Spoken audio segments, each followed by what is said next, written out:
Hi, I'm Vincent Bacote. I teach theology at Wheaton College, and I am the director of our Center for Applied Christian Ethics.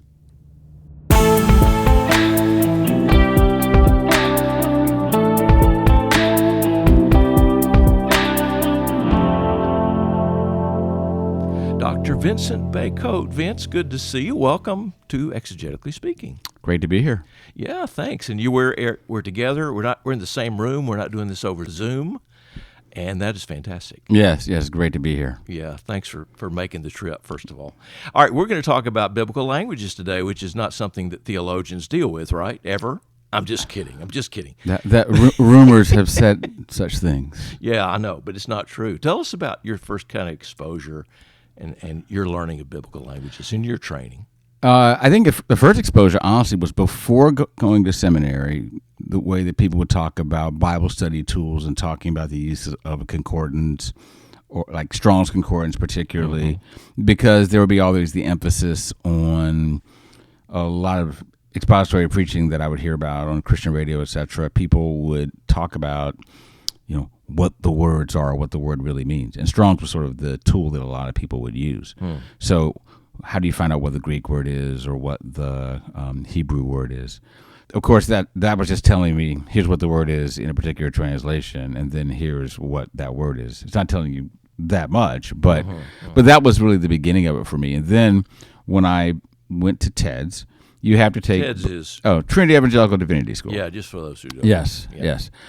And you have to take both Greek and Hebrew. So I took a year, we were on a quarter system, then a year of Greek, then 2 courses of biblical exegesis. Then I took the Hebrew sequence. That was also 2 courses. And then I also took... Though, looking back, I'm not sure why I did this, but I also took advanced Greek grammar because I was thinking about, in terms of whatever methodology I was going to have, how are you going to make meaning in some way, or how are you going to have this sort of essential way or true way of talking about whatever theological or biblical point you're going to make.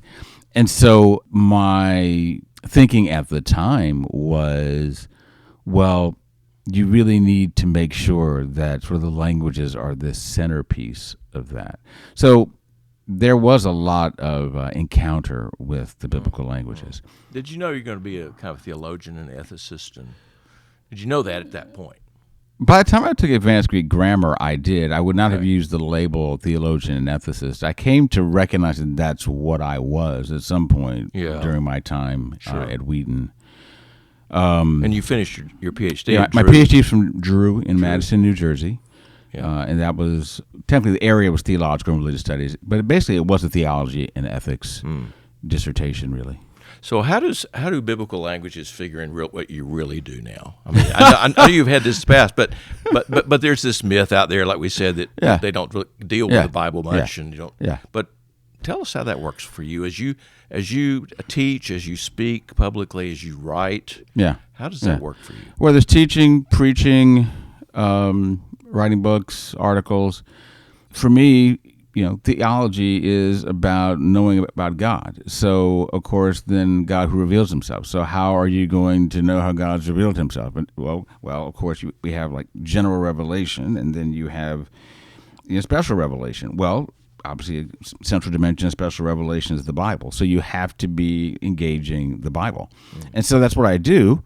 And the way that the languages, I would say, tend to work for me now is different than what I imagined it would be when I was at seminary. What I imagined it would be is that that I would be practicing what I would call, and I use this term intentionally, practicing the virtue of doing your own exegesis and translation, etc. Then one day it dawned on me that the centerpiece of my vocation is not writing commentaries.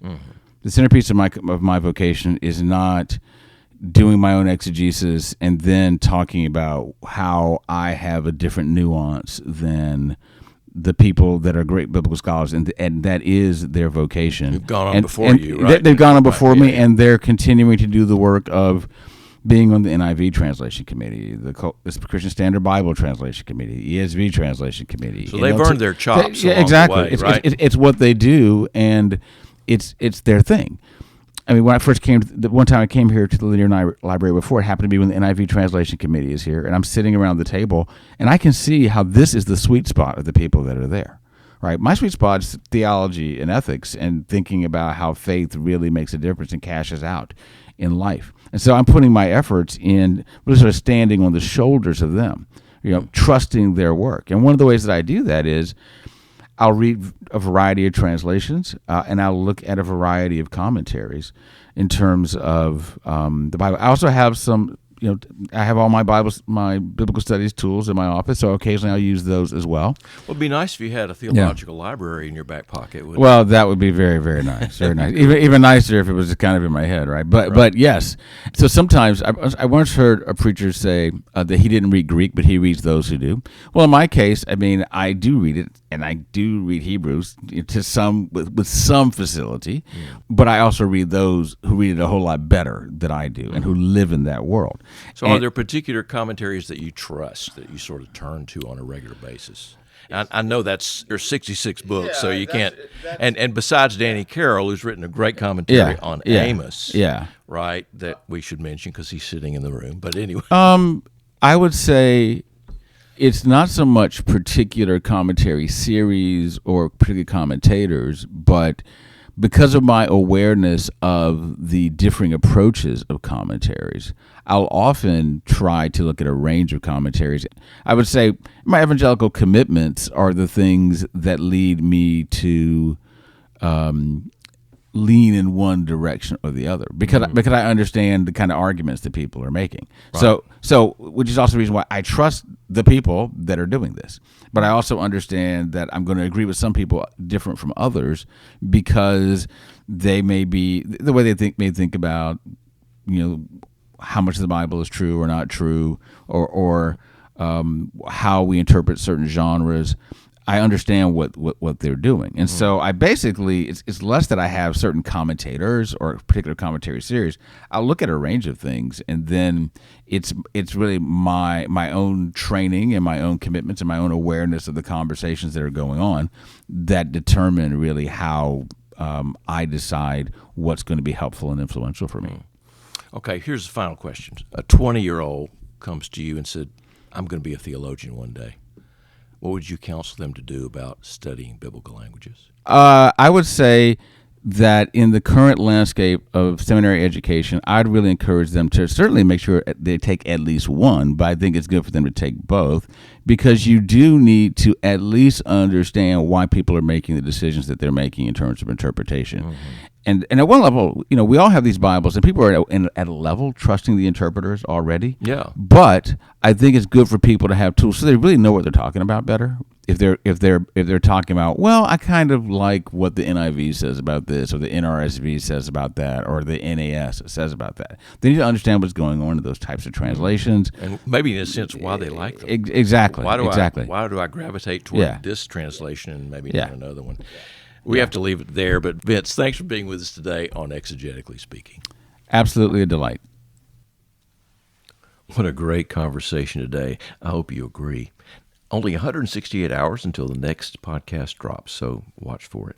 Subscribe to us, rate us today. Come on, you know you want to.